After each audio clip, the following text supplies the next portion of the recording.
அஸ்ஸலாமு அலைக்கும் வரஹ்மத்துல்லாஹி தஆலா வபரகாத்துஹு. அஊது பில்லாஹி மினஷ் ஷைத்தானிர் ரஜீம். வல் காதிமீனல் கைல வல் ஆஃபீன அனின் நாஸ் வல்லாஹு யுஹிப்புல் முஹ்சினீன். ஆமன்னா பில்லாஹ் ஸதகல்லாஹு மௌலானல் அலியுல் அதீம்.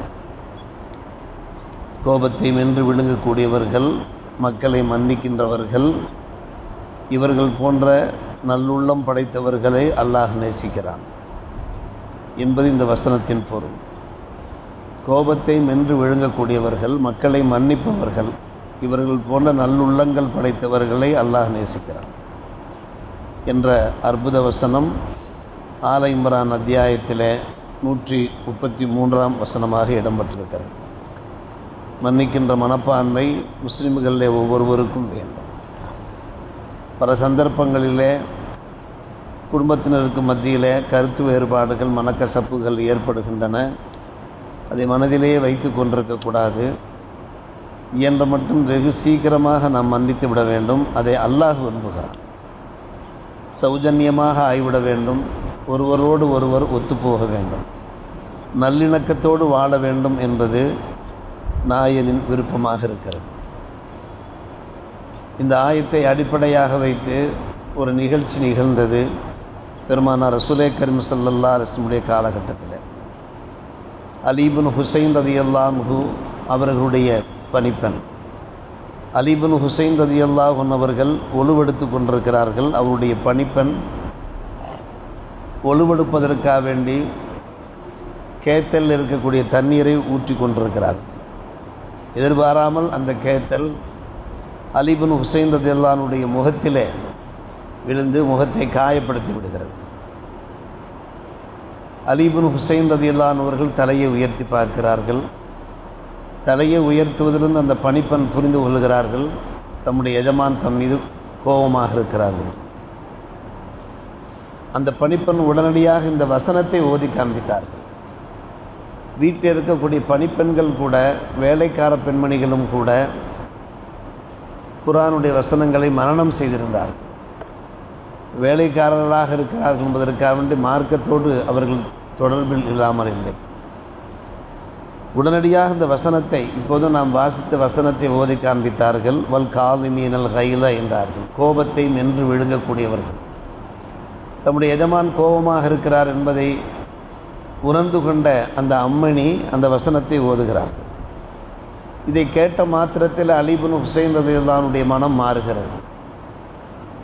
உடனடியாக அந்த ஆயத்திற்கு கட்டுப்படுகிறார்கள். கது கலம் து கைதி, என்னுடைய கோபத்தை நான் மென்று விழுங்கிவிட்டேன். வல் ஆஃபீனா அனின்னாஸ், அடுத்து ஓதுகிறார்கள் அந்த அம்மணி, வல் ஆஃபீனா அனின்னாஸ், மக்களை மன்னிப்பவர்கள் என்று. அடுத்த நிமிஷம் அலி இப்னு ஹுசைன் ரலியல்லாஹு அன்ஹு அவர்கள் அஃபல்லாஹு அன்கி என்று விட்டார். அல்லாஹ் உங்களை பொறுத்து கொள்வானார். நான் பொறுப்பது என்ன? பொறுப்பது அல்லாஹ் தான் பொறுப்ப வேண்டும். அல்லாஹ் மன்னிப்பானாக. அடுத்த வசனத்தை, அடுத்த கலிமாவை ஓதுகிறார்கள். வல்லாஹு யுஹிப்புல் முஹ்சின், நல்லுள்ளம் படைத்தவர்களை அல்லாஹ் நேசிக்கிறான் என்று சொன்ன மாத்திரத்திலேயே அலி இப்னு ஹுசைன் ரலியல்லாஹு அன்ஹு அவர்கள் அந்த அம்மனிக்கு விடுதலை தந்து விடுகிறார், இத்துக்கு தந்து விடுகிறார்கள். பணிப்பெண்ணாக இருந்தவர்கள் இனி நீங்கள் சுதந்திரமாக இருக்கலாம், உங்களுடைய குடும்பத்தினரோடு நீங்கள் இணைந்து சேர்ந்து சந்தோஷமாக வாழலாம் என்கிற அந்த ஆசாதியை வழங்கி விடுகிறார். இந்த வசனத்தை ஒட்டி இப்படிப்பட்ட ஒரு அருமையான நிகழ்ச்சி நிகழ்கிறது. இந்த மனப்பான்மை, இந்த குணாதிசயம் நம்மிலே ஒவ்வொருவருக்கும் வேண்டும். ஆத்திரம் வரத்தான் செய்யும், கோபம் வரத்தான் செய்யும், மனச்சங்கடம் வரத்தான் செய்யும். ஒருவர் மேல் ஒருவருக்கு அதை மனதிலேயே வைத்து கொண்டு இருக்கவே கூடாது. எவ்வளவு சீக்கிரமாக அந்த விரோதம், குரோதம், அந்த வஞ்சகத்தை நாம் நம்முடைய இதயத்திலிருந்து வெளியேற்ற வேண்டுமோ வெளியேற்றி விட வேண்டும்.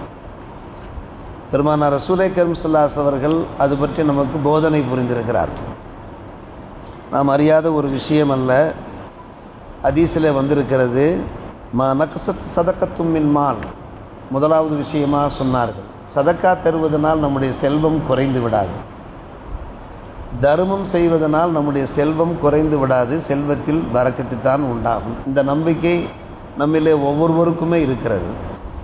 இரண்டாவது சொன்னார்கள், வமா ஜாதல்லாஹு அப்தன் யௌஃபு இல்லா இஸ்ஸா, ஒரு மனிதர் இன்னொரு மனிதரை மன்னித்தார் என்றால் அதன் மூலமாக அல்லாஹ் அவருக்கு கண்ணியத்தை அதிகரிக்க செய்வான், மரியாதையை அதிகரிக்க செய்வான். மன்னிக்கின்ற மனப்பான்மை உள்ளவன் என்கின்ற ஒரு நல்ல ஒரு பெயர் அவனுக்கு உண்டாகும். இந்த பெயரை தருபவன் அல்லாஹ் தான். இரண்டாவது விஷயமாக சொன்னார், வமா ஸாதல்லாஹு அப்தன் யௌஃபு இல்லா இஸ்ஸா. மூன்றாவது விஷயமாக தான் சொன்னார்கள், வமா தமாத அஹதுன் லில்லா இல்லா ரஃபஹுல்லா என்றார்கள்.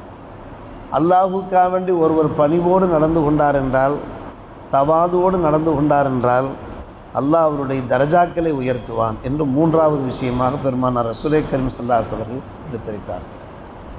பணம் இருக்கலாம், பதவி இருக்கலாம், பட்டம் இருக்கலாம், அந்தஸ்து இருக்கலாம், அரசாங்கம் இருக்கலாம், ஆனால் பணிவு இருக்க வேண்டும் என்றார்கள் நபிகள் நாயகம்.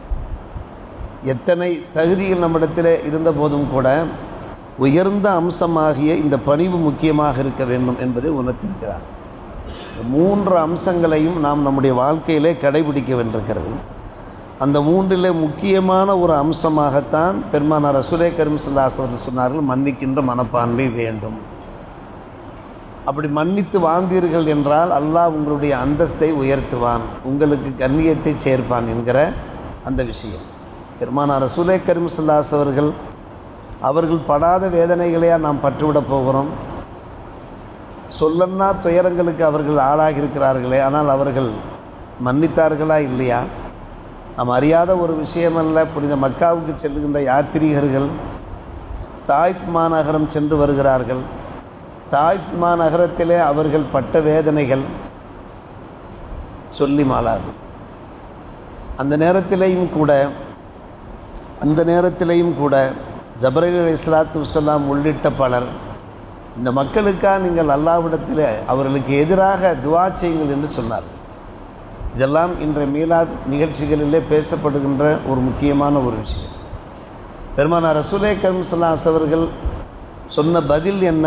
சிந்திக்கத்தக்க பதிலை சொன்னார்கள். பல் அர்ஜு அன் யுஹ்ரிஜல்லாஹு மின் அஸ்லாபிஹிம் அன் யஅபுதுல்லாஹ வஹதா வலா யுஷ்ரிகு பிஹி ஷையா.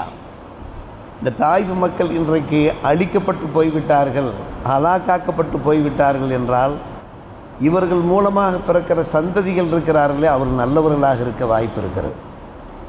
அல்லாஹ்வுடைய முதுகந்தண்டுகள் இருந்து நல்லவர்களை அல்லாஹ் வெளியாக்க வாய்ப்பு இருக்கிறது. அவர்கள் அல்லாஹ்வே வணங்குவார்கள், அல்லாஹ்வுக்கு ஷிர்க் வைக்காமல் இருப்பார்கள். எனவே நாம் இவர்களுடைய அழிவுக்கு, இவர்களுடைய நாசத்திற்கு நான் ஒருபோதும் பத்வா செய்ய மாட்டேன் என்று சொல்லிவிட்டார். வேறு எவராக இருந்தாலும் என்ன செய்வார்? சாபம் விட்டிருப்பார். அந்த கோபத்தின் காரணமாக அவர் சாபம் விட்டிருப்பார். ஆனால் பெருமானார் ரசூலே கரீம் ஸல்லல்லாஹு அலைஹி அவர்கள் சாபம் உள்ளது. இன்றைக்கு நம்முடைய நாவுகளிலிருந்து சர்வசாதாரணமாக சாபமான வார்த்தைகள் வருகின்றன. நம்முடைய மனம் சங்கடப்படும்படி, புண்படும்படி, காயப்படும்படி யாராவது ஏதாவது பேசினால் அது நடந்து கொண்டார்கள் என்றால் நாம் மட்டுமல்ல, நம்முடைய வீட்டு பெண்மணிகள் சர்வசாதாரணமாக லானத்து பண்ணுகிறார், சாபம் விடுகிறார். பெருமானார் ரசூலே கரீம் ஸல்லல்லாஹு அலைஹி அவர்கள் அதற்கு தயாராக இல்லை. அந்த பண்பை நாம் மேற்கொள்ள வேண்டும். மக்கா மக்களால் அவர்களுக்கு எவ்வளோ பெரிய சோதனைகள், வேதனைகள் நாம் அறிந்த ஒரு விஷயம் தானே. ஆனால் ஒரு நேரம் வருகிறது, காலம் மாறுகிறது, கோலமும் மாறுகிறது, மார்க்கத்திலே மறுமலர்ச்சி ஏற்படுகிறது. எந்த மக்கா மக்கள் பெருமானார் ரசூலே கரீம் ஸல்லல்லாஹு அலைஹி அவர்களையும் சத்திய தோழர்களையும் துன்புறுத்தினார்களோ, இம்சித்தார்களோ, வேதனை செய்தார்களோ, அந்த காலம் மாறி மக்கா இஸ்லாமிய மக்களுடைய கைக்கு வருகிறது. ஃபத்தஹ் முபீன் ஏற்படுகிறது, மகத்தான வெற்றி ஏற்படுகிறது. மக்கா மக்கள் பணிகிறார்கள். பெருமானார் ரசூலே கரீம் ஸல்லல்லாஹு அலைஹி அவர்கள் மக்கா வெற்றிக்கு பின்னாலே அந்த மக்கா மக்கள் என்ன நடக்குமோ, ஏது நடக்குமோ, முகமது நபி நம்ம என்ன செய்ய போகிறாரோ, வழிக்கு வழி தஸ்ரீபு வாங்குவாரோ என்கின்ற ஒரு அச்சத்திலே, திடுக்கத்திலே, நடுக்கத்திலே அவர்கள் இருக்கிற போது பெருமானார் ரசூலே கரீம் ஸல்லல்லாஹு அலைஹி அவர்கள் அவர்களை பார்த்து கேட்டார்கள், யா அஹ்ல மக்கா மா ததுன்னூன அன்னி ஃபாயிலும் பிக்கும், நான் உங்களை என்ன செய்வேன் என்று நீங்கள் என்ன நினைக்கிறீர்கள் என்று கேட்டார்கள். ஆனால் அந்த மக்கள் கூலாக பேசினார்கள். ஹைரைத்தான் நாங்கள் நினைக்கிறோம். காரணம், நீங்கள் அஹுன் கரீம், தயாளமிக்க ஒரு சகோதரராக இருக்கிறீர்கள், மட்டுமல்ல ஒரு தயாளமிக்க எங்களுடைய சகோதரருடைய மகனுமாகவும் நீங்கள் இருக்கிறீர்கள். அஹுன் கரீம் வைபுன் அஹின் கரீமின் என்று சொன்னார்கள். பெருமானார் ரசூலே கரீம் ஸல்லல்லாஹு அலைஹி அவர்களுக்கு ஒருபோதும் அவர்களை பலி வாங்குகிற நோக்கமே கிடையாது.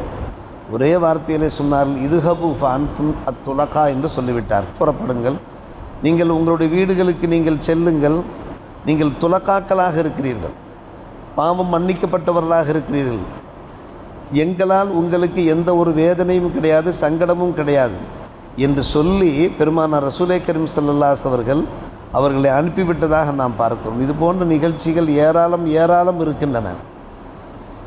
உஹது போர்க்களத்தில் பெருமானார் ரசூலே கரீம் ஸல்லல்லாஹு அலைஹி அவர்கள் மீது எதிரிகள் தாக்குதல் நடத்தினார்கள். அந்த தாக்குதலுக்கு இசாபாத்துன் கசீரா என்பார், பயங்கர தாக்குதல். அந்த தாக்குதலுடைய விளைவு மக்களின் தலைவர், ஈருலகத் தலைவர் எம் பெருமானார் ரசூலே கரீம் ஸல்லல்லாஹு அலைஹி வஸல்லம் முகம் இருக்கிறதே காயப்படுத்தப்படுகிறது. முகம் காயப்படுத்தப்படுகிறது, முகத்திலிருந்து இரத்தம், அவர்களுடைய சிங்க பற்கள், அழகிய பற்கள் தகர்க்கப்படுகிறது. ஒரு தலைவரின் நிலை இப்படி என்றால் இன்றைக்கு எவ்வளவு பெரிய கொந்தளிப்பு ஏற்படுகிறது நாம் பார்த்து கொண்டுதான் இருக்கிறோம். தலைவருக்கே பாதுகாப்பு இல்லை என்றெல்லாம் பேசுவார்கள். பெருமானார் ரசூலே கரீம் ஸல்லல்லாஹு அலைஹி அவர்கள் அந்த உஹது போர்க்களத்தில் வைத்து அவருடைய வாயிலிருந்து வந்த வார்த்தைகள் என்ன? சத்திய தோழர்கள் பதறிப்போனார்கள். யா ரசூலுல்லாஹ், உங்கள் முகத்தை நாங்கள் பார்க்கிறோம், பற்களை பார்க்கிறோம், எங்களுக்கு என்ன ஏற்பட்டாலும் நாங்கள் கவலைப்பட போவது கிடையாது, நாங்கள் ஷஹீதுகளாகத்தான் நாங்கள் இங்கே வந்திருக்கிறோம், வீர மரணம் பெறுவதற்காகத்தான் நாங்கள் இங்கே வந்திருக்கிறோம். ஆனால் நீங்கள் இந்த மக்களுக்கு எதிராக துஆ செய்தால் என்ன என்று கேட்டார்கள். சத்திய தோழர்கள் கேட்டார்கள். பெருமானார் ரசூலே கரீம் ஸல்லல்லாஹு அலைஹி அவர்கள் பதிலளித்தார்கள், இன்னி லம் உபஅஸ் லஆனா, சாபம் விடக்கூடியவனாக நான் இந்த உலகத்திற்கு நபியாக அனுப்பப்படவில்லை. வலாக்கின்னி புஇஸ்து தாஇயம் வ ரஹ்மா, மக்களின் அழைப்பான அல்லாஹ்வுடைய அழைப்பாளராக நான் வந்திருக்கிறேன், அவ்வளவுதான். வ ரஹ்மா, ரஹ்மத்துல் ஆலமீனாக வந்திருக்கிறேன், அகிலத்தாருக்கு அருட்கொடையாகத்தான் நான் வந்திருக்கிறேன் என்று சொன்ன நாயகம் என்ன துஆ கேட்கிறார்கள் பாருங்கள். அல்லாஹ் மஹ்தி கௌமி ஃபஇன்னஹும் லா யஅலமூன்கிறார். எங்கள் இறைவா, இந்த மக்களுக்கு நீ ஹிதாயத் செய்ய அல்லாஹ், அவர்கள் அறியாமல் இருக்கிறார்கள், விளங்காமல் புரியாமல் இருக்கிறார்கள் யா அல்லாஹ் என்று சொன்ன அந்த வாசகம் இருக்கிறது. அன்பான பெருமக்களே, பொன்னெழுத்துக்களால் பொறிக்கப்பட்டது. நாமும் அப்படித்தான் துஆ கேட்க வேண்டும்.